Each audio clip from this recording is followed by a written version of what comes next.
The effects of technology on our social connectedness is interesting because it's neither bringing us together nor separating us alone.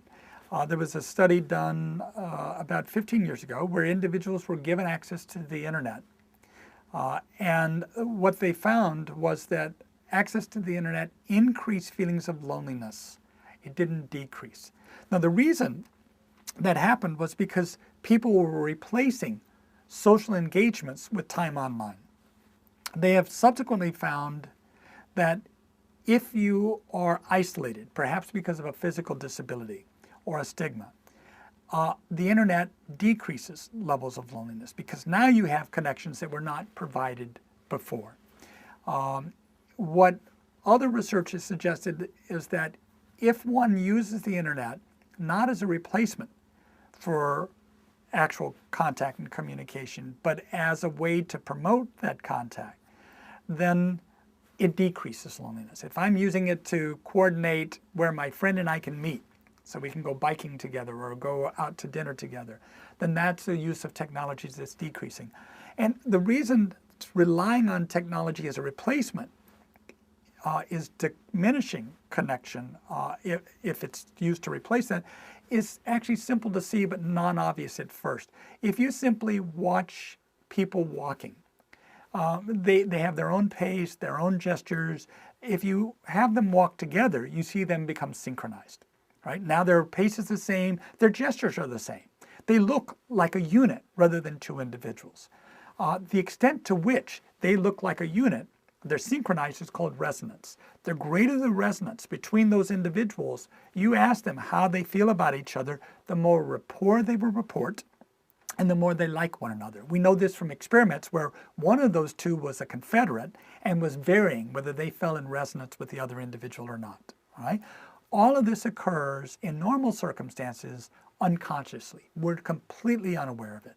But that can't happen through text or voice or even avatar-mediated circumstances. It is something that's our mirror neurons in our brains are adjudicating. It's something that we need not attend to, and it's something that influences us in a way that we're completely insensitive to.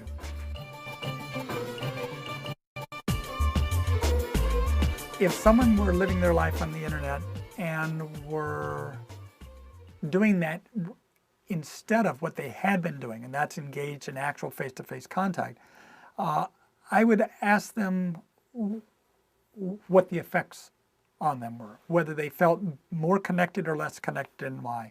I spoke recently to a man with autistic syndrome, and he explained that he at points felt lonely, and he found that it was very difficult for him to interact with other individuals. Most individuals have eye contact. They like eye contact. Eye contact helps people synchronize. There's research showing that individuals with autistic syndrome do not like eye contact, find it very aversive. I asked this individual if that was his experience. He said, yes, absolutely. And any manner of interacting is fine, but it's about achieving that resonance. And as I asked him a few more questions, he does have a few good friends, and they are similarly disinclined to eye contact. They have a resonance, but it's through a different means than individuals without that autistic syndrome. And so either is fine, but it's important to find that match. And so if the retreat to the internet was an improvement because of a mismatch, knowing that, well, but it's not about trying to relate to everybody. It's about trying to relate to people who are similar, finding that right resonance. If they were unhappy with the internet alone, then that gives them an alternative. If by communicating only through the internet it was better than the alternative, then I have no qualms with that. But one of the features is there are alternatives, and it's not about relating. So often we think everybody should be our friends. Everybody I meet should like me. And that's actually not the secret of our research.